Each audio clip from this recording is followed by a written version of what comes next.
Bapak, Ibu, dan saudara-saudara di dalam Kristus, kita berjumpa kembali pada acara menyapa hari ini. Salam. Pada pertemuan kita kali ini, saya akan menyampaikan kesaksian tentang pergumulan dan keputusan kami pergi ke Jayapura, Papua.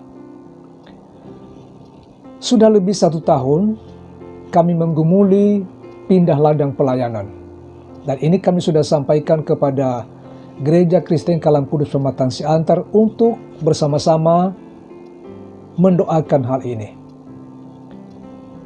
Pada pertengahan tahun 1992, saya bertemu dengan Bapak Pendeta Yusuf Citra, Gembala Sidang GKKK Jayapura, pada acara reuni alumni Saat di Malang. Pada kesempatan itu kami sharing berdua tentang pelayanan, termasuk juga pergumulan kami sedang mencari ladang baru. Dan pada waktu itu juga dia utarakan kebutuhan pelayanan di gereja dan sekolah Kristen Kalam Kudus Jayapura. Terutama nanti yang diharapkan itu adalah sebagai kepala SD di Sekolah Kristen Kalam Kudus Jayapura, oleh karena 2 tahun lagi akan menamatkan SD Kristen Kalam Kudus Jayapura. Saya katakan kepada beliau, baik Pak, kita sama-sama menggumuli. Kami juga sedang menggumuli hal ini. Kemudian pada akhir Desember 92, dia kirim surat lagi kepada saya dan mengingatkan saya supaya saya bersama keluarga menggumuli ini secara serius untuk pergi melayani di Jayapura. Lagi-lagi saya mengatakan, baik Pak, kami sedang menggumulinya. Kita serahkan saja kepada pimpinan Tuhan. Pada awal tahun 1993, Bapak Pendeta Yusuf Citra kirim lagi surat kepada saya dan meminta saya untuk mempertimbangkan lebih serius lagi untuk pelayanan di Jayapura. Saya tetap katakan kepada beliau bahwa iya Pak, kami sedang mempertimbangkan ini. Nah, bagi saya sebagai seorang hamba Tuhan tidak ada masalah, karena saya sudah siap kemanapun Tuhan utus untuk melayani, saya sudah siap. Tetapi yang menjadi pertimbangan penting bagi saya adalah karena ada istri dan anak-anak. Maka inilah yang menjadi pertimbangan bagi kami. Untuk pindah dari lingkungan Kalam Kudus, memang tidak ada mutasi dari pusat untuk memindahkan ke unit yang lain.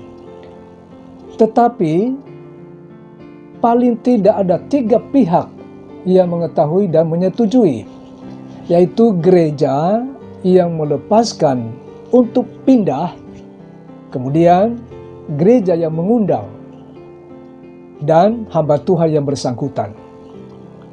Kalau sudah ada kesepakatan itu, maka tinggal memberitahukan, menyampaikan untuk diketahui dan disetujui oleh sinode.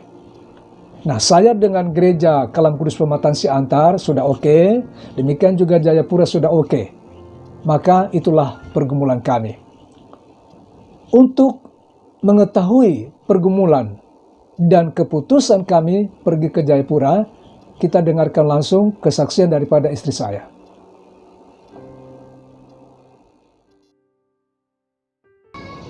Shalom, memang benar saya diberikan waktu untuk suami saya mengambil keputusan untuk menjawab panggilan Tuhan dalam pelayanan sesuai dengan pembicaraan mereka dengan Bapak Pendeta Yusuf Citra di Malang. Memang benar kami sudah menggumuli untuk ladang yang baru. Dan dalam pergumulan ini penuh dengan air mata di dalam doa di hadapan Tuhan. Dan kami terus berdoa, karena seperti yang dibilang suami saya tadi, tunggu jawaban dari saya. Dan secara pribadi juga, saya memang menggumuli, sampai saya juga berdoa puasa, supaya Tuhan memberikan petunjuk yang jelas, agar saya nantinya benar-benar kuat, dan tidak ada penyesalan di kemudian hari. Bapak Ibu yang dikasihi oleh Tuhan, saya betul-betul dengan kerinduan apa yang menjadi tanda, apa yang menjadi petunjuk. Karena namanya Papua itu sekarang ini, dulu Irian Jaya. Irian Jaya itu saya tidak pernah lihat. Orang-orang Irian Jaya juga di Sumatera tidak pernah saya lihat. Tapi saya lihat di gambar-gambar. Itu pun foto-foto mereka itu mengerikan. Ada yang pakai anting-anting, ada yang pakai di hidung dengan koteka. Kalau ibu-ibu pakai rumbai-rumbai. Jadi itu yang terbayang sama saya. Nah, tapi ada satu cara Tuhan yang begitu unik. Saya suka menonton berita Nusantara. Berita Nusantara itu dulu ya. Setiap jam 5 sore. Setiap jam 5 sore itu saya sudah duduk. Dan TV kita waktu itu masih hitam putih ya, bukan seperti sekarang ya, ada warna. Nah, saya duduk dan saya senang karena itu berita-berita dari daerah-daerah. Nah, tiba-tiba di berita itu muncul berita tentang Irian Jaya. Begitu disebut Irian Jaya, saya memasang telinga saya dan mata saya sampai begini. Irian Jaya, Irian Jaya. Nah, yang disampaikan di situ saya ingat Sorong, Merauke, dan itu hutan, ya. Bagaimana orang-orangnya? Nah, terus saya bilang, itu hutan-hutan, orang-orangnya. Tetapi saya tanya sama suami saya, itu Jayapura yang bagaimana? Suami saya bilang, itu Jayapura memang kota. Dan tempat kita melayani itu nanti di Kalam Kudus, itu di kota. Nah, terus saya bilang, oh ya. Nah, berita lagi beberapa hari kemudian muncul lagi tentang Irian Jaya. Jadi diceritakan di situ bahwa memang ada gereja-gereja, tapi gereja-gereja suku yang jemaahnya ya betul-betul orang daerah Irian Jaya. Tapi kita ini Kalam Kudus, berbagai suku ada di dalam. Nah, itu yang membuat juga saya, oh berarti nanti tempat yang kami melayani ini adalah orang-orang dari barat, dari Indonesia Barat ini. Nah, Bapak Ibu yang sungguh-sungguh saya minta terus sama Tuhan, dan pada suatu hari ketika saya mendengar bahwa tidak banyak hamba-hamba Tuhan yang ingin pergi ke Irian Jaya, maka muncul dalam hati saya, nah kalau semua orang menolak untuk pergi ke Irian Jaya, siapa lagi yang pergi? Jadi dari situlah terus ada dorongan kepada saya. Tapi kadang-kadang saya seakan-akan melarikan diri. Aduh Tuhan, bagaimana saya bisa pergi? Di sana banyak tanda tanya. Bagaimana di sana? Apa yang saya lakukan di sana? Nggak tahu bagaimana. Ya, karena di sana pasti tidak ada keluarga. Ya, tidak ada keluarga. Memang nantinya ketemu dengan sekecamatan dengan kami.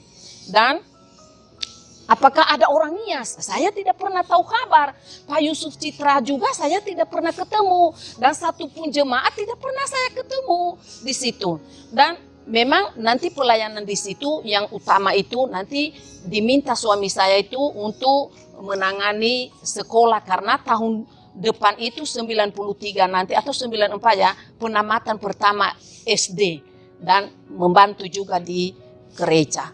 Tetapi luar biasa pertolongan Tuhan memberikan saya petunjuk bahwa pergi dan dengarkan saja, ikut saja. Maka ketika saya menyampaikan kepada suami saya sudah siap. Baru memang saya ditantang nanti karena anak-anak waktu itu masih kecil-kecil. Ada 3 anak kami. Ya, yang pertama sekitar umur 9 tahun, dan kedua dan yang paling bungsu laki-laki itu baru tamat TK. Nanti di Jayapura masuk kelas 1 SD. Nah, kami nanti berangkat, ada kami orang ya. Kami berdua, 3 anak dan 1 adik. Jadi keputusan saya tidak ragu. Benar-benar Tuhan memberikan sukacita dan damai sejahtera ya, sehingga saya bilang sama suami saya, benar Pak, saya sudah siap. Apapun yang terjadi nanti di Jayapura, susah senang, sehat sakit, berkecukupan, berkekurangan, saya tetap siap. Karena saya yakin ini adalah pimpinan Tuhan untuk kita. Bapak, Ibu, dan saudara-saudara, setelah mendengar kesaksian dari istri saya dan kesiapan hatinya untuk pergi ke Jayapura, ketika ia sampaikan kepada saya, Pak, kita pergi ke Jayapura. Saya sudah siap. Saya balik bertanya, betul? Iya, betul. Maka kami langsung bersyukur kepada Tuhan, berdoa, menyerahkan rencana perjalanan ke Jayapura selanjutnya. Besoknya, saya langsung kirim surat kepada Bapak Pendeta Yusuf Citra, mengatakan bahwa kami sudah siap untuk bergabung melayani di gereja dan sekolah Kristen Kalam Kudus Jayapura, Irian Jaya. Menjelang kami berangkat, diadakanlah acara perpisahan dan ibadah syukuran kepada kami oleh Gereja Kristen Kalam Kudus Pematang Siantar bersama dengan pihak sekolah. Dan acara itu memang sesuatu yang mengharukan, oleh karena sudah 9 tahun 4 bulan kami melayani di sana. Di Pematang Siantar itu jemaat sudah banyak yang menjadi bagian daripada keluarga kami. Sehingga rasanya memang berat. Tapi itulah pelayanan. Bagi seorang hamba Tuhan, suatu saat harus berpisah dengan jemaat. Dan akhirnya kami siap untuk meninggalkan Pematang Siantar. Selamat tinggal Gereja Kristen Kalam Kudus dan Sekolah Kristen Kalam Kudus Pematang Siantar. Ya, memang kami sudah siap. Bukan hanya di gereja dan sekolah Kalam Kudus diadakan perpisahan, kepada keluarga masyarakat Nias juga mereka minta untuk mengadakan syukur dan perpisahan, dan itu memang sangat-sangat mengharukan kami. Sebelum berangkat ke Jayapura, barang-barang semua kami kirim melalui pos, melalui laut. Jadi yang kami bawa hanya benar-benar yang kami butuhkan selama perjalanan kurang lebih 3 minggu. Ya. Nah, dari Siantar kami pergi ke Nias karena kedua keluarga kami semua ada di Nias dan sekalian pamitan. Dan memang sangat-sangat membuat keluarga sedih, bahkan berat sekali kepada mereka untuk mengizinkan kami untuk pergi ke Irian Jaya. Tetapi ketika kami menjelaskan bagaimana yang namanya panggilan, akhirnya mereka merestui kami, bahkan diadakan doa di keluarga kami. Nah, setelah itu kami meninggalkan kampung halaman kami Pulau Nias, kembali ke Sibolga. Nah, di Sibolga ini mereka juga minta untuk mengadakan perpisahan, sehingga kami mengadakan ibadah karena Sibolga ini adalah pos PI dari Kalam Kudus Pematang Siantar yang sudah kita dengar beberapa minggu lalu. Setelah di Sibolga, kami lanjut pergi ke Batang Toru. Mereka juga mengadakan ibadah perpisahan di sana.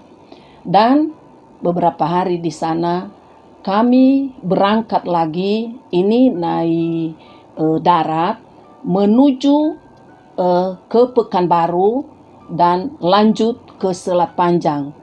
Nah, Di Selat Panjang ini, adik saya di bawah saya nomor 2, dia juga hamba Tuhan dan melayani di Kalam Kudus. Mereka meminta sangat agar kami singgah ke mereka karena sudah lama kami tidak bertemu, dan mereka juga bilang, "Kak, nanti kita tidak tahu kapan lagi kita bertemu. Tolonglah singgah di sini." Jadi kami pergi. Nah, untuk pergi ke Selat Panjang itu harus lewat Pekanbaru. Nah, kami naik speedboat dari Pekanbaru itu dan sampai ke Selat Panjang. Memang bagus sekali jalannya lewat anak-anak sungai gitu ya. Puji Tuhan, beberapa hari kami di sana dengan senang hati juga para majelis gereja juga menyambut kami. Dan beberapa hari kami kembali lagi menuju Pekanbaru. Nginap di sana 1 malam di jemaat Kalam Kudus juga. Karena di Pekanbaru suami saya, pendeta yuridis, pernah juga melayani di Pekanbaru dan beberapa orang sempat bertemu. Jadi dari Pekanbaru kami naik pesawat menuju Jakarta. Nah, kami tinggal di rumah tante beberapa hari juga di Jakarta, dan semua keluarga yang sempat bertemu di Jakarta, mereka itu hanya ngapain, kenapa jauh sekali kalian ke Irian Jaya. Tapi itu menjelaskan itu yang namanya pelayanan, panggilan, jadi mereka mengerti. Nah, untuk pergi ke Jayapura, Bapak Ibu, saudara-saudara, itu kami tempuh perjalanan naik kapal laut selama 1 minggu. Jadi kami naik kapal namanya kapal Ciremai. Mungkin baru beberapa kali jalan itu karena itu kapal baru. Jadi kami naik kapal hari Senin, nanti Senin depan tiba di Jayapura. Nah, beberapa hari di kapal itu ada kebaktian. Jadi mereka lihat kan penumpang itu bahwa ada pendeta. Nah, langsung mereka hubungi. Mereka panggil yang namanya pendeta yuridis, tolong datang di kantor. Jadi akhirnya mereka minta untuk berkhotbah di kebaktian.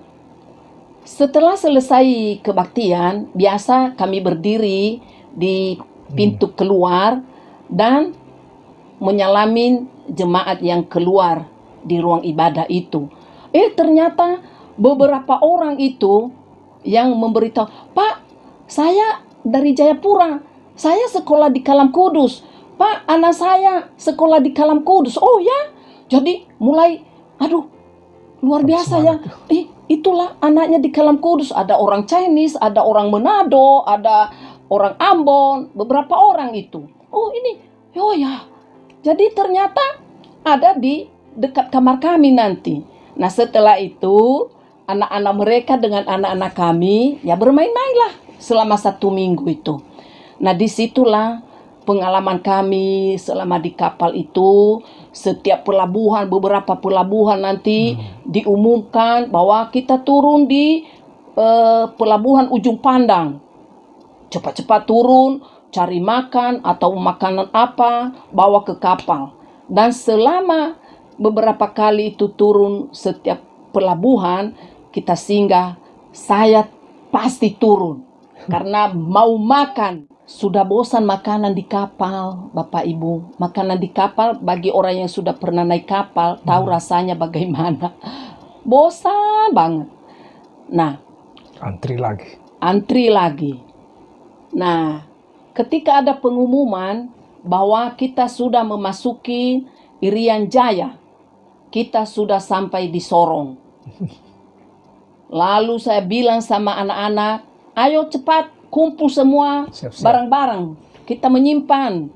Jadi kami kumpul semua pakaian kotor, handuk, sabun, apapun disimpan, dibungkus dan dirapikan. Tempat tidur semua dirapikan ya, supaya ini kita nanti siap-siap turun.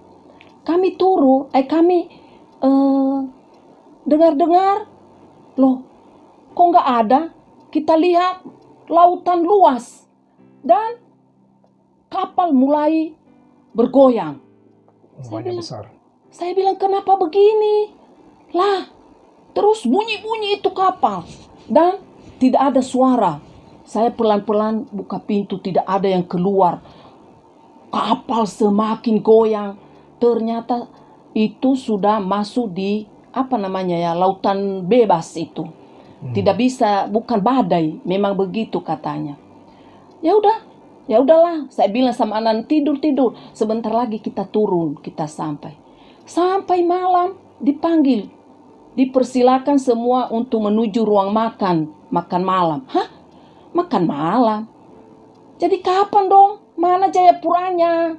Kok belum sampai? Gitu. Tiba-tiba ada ibu pegang-pegang pintu karena goyang itu kapal. Saya bilang, Bu, berapa jam lagi kita sampai Jayapura? Hah? Ibu, kita masih di lingkungan Sorong ini, Bu. Memang ini kapal ini memang begini kalau kita sudah sampai di sini. 2 hari lagi. 2 hari, Bu. Hah? Iya, masih ada pelabuhan besok kita turun ini. Iya. Manokwari. Alamak. Jadi saya bilang sama anak-anak, aduh, sabar ya anak-anak ya. Ini kita keluarkan semua lagi handuk-handuk di situ. Tapi puji Tuhan, Tuhan memberikan kami kekuatan ya, sampai nanti kami di pelabuhan Manokwari. Saya turun lagi di situ mencari makanan dan bawa makan untuk anak-anak, dan saya menjelaskan bahwa sebentar lagi besok hari Senin baru kita sampai di Jayapura. Nah, mendekat Jayapura itu sudah mulai malam Jadi terus kami menikmati, udah betul-betul lah kami itu senang sekali untuk turun dari kapal sampai Jayapura. Nah, mulai nampak lampu. Dan terus itu lampu-lampu itu kami melihat. Memang kami melihat dari jendela hari itu ya. Jadi bergantian kami anak-anak. Aduh Ma, bagus banget Ma. Bagus itu lampu-lampu ada di gunung-gunung. Terus jalan. Mulai kapalnya pelan-pelan memasuki mulai tenang juga laut di situ, dan kami pelan nanti sampai di pelabuhan, dan begitu indah ya, begitu indah. Bagaikan Hongkong.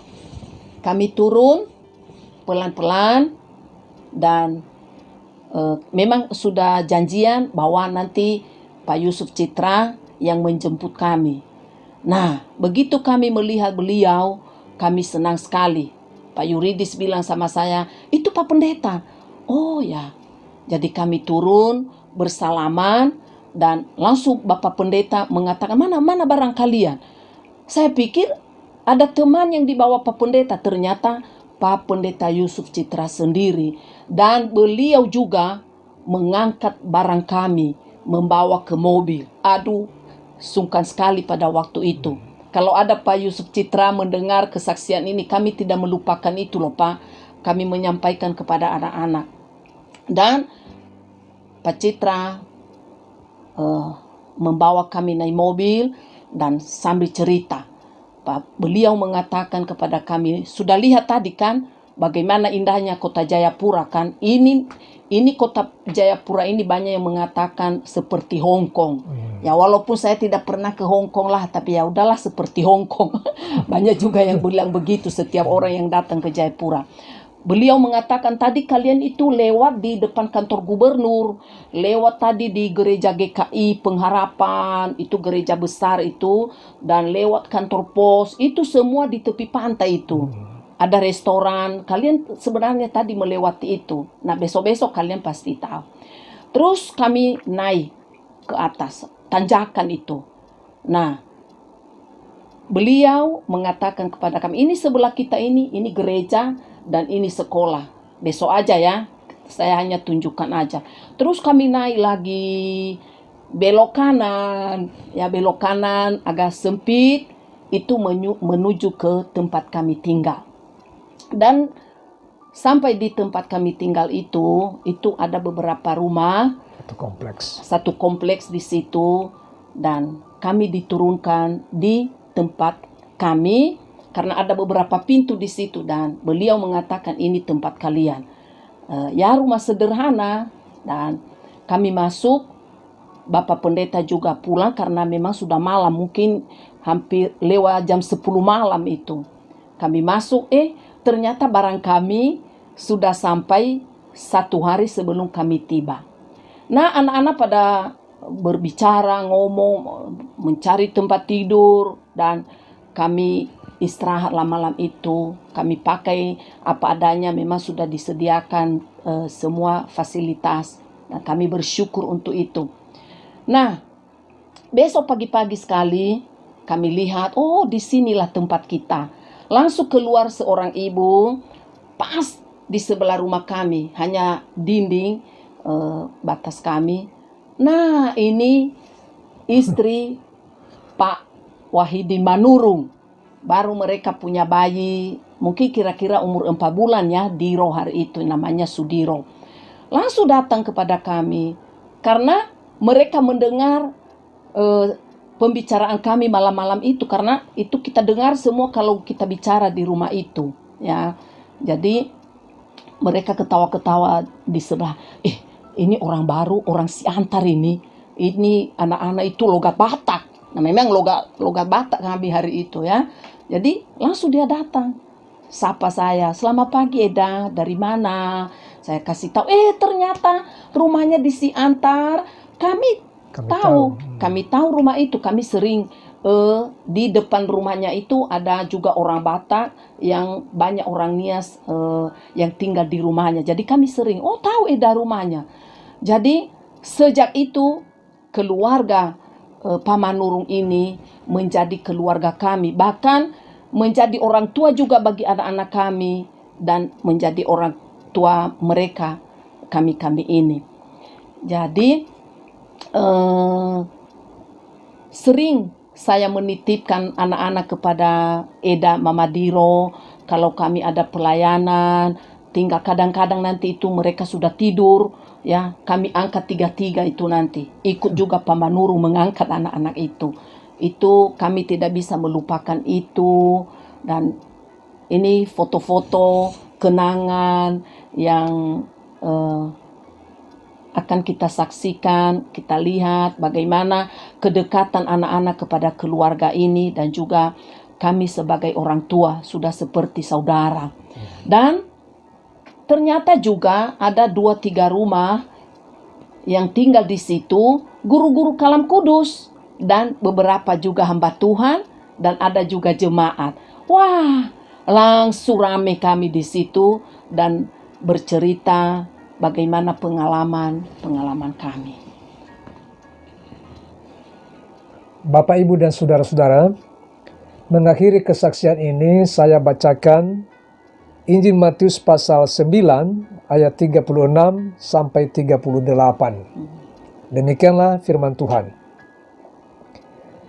Melihat orang banyak itu, tergeraklah hati Yesus oleh belas kasihan kepada mereka, karena mereka lelah dan terlantar seperti domba yang tidak bergembala. Maka katanya kepada murid-muridnya, tuaian memang banyak, tetapi pekerja sedikit. Karena itu, mintalah kepada Tuhan yang empunya tuaian, supaya ia mengirimkan pekerja-pekerja untuk tuaian itu. Belas kasihan daripada Tuhan Yesus kepada orang banyak. Ia taruh juga belas kasihan itu kepada kami di dalam hati kami, sehingga kami memutuskan pergi ke Jayapura. Demikianlah kami berangkat ke Jayapura dengan iman, tanpa kami survei atau memantau lebih dahulu. Karena pelayanan ini adalah pekerjaan Tuhan, maka kami yakin Tuhan yang telah mempersiapkan segala sesuatu. Ia menyertai kami sampai kami tiba di Jayapura dengan selamat, dan kami juga yakin Ia akan menopang kami dalam melakukan pelayanan selama kami berada di Jayapura. Terpujilah Kristus yang telah memanggil menyertai dan memakai kami selama di Jayapura. Kiranya Tuhan memberkati kita. Amin. Salam. Salam. Salam Jayapura. Salam. Salam. Salam.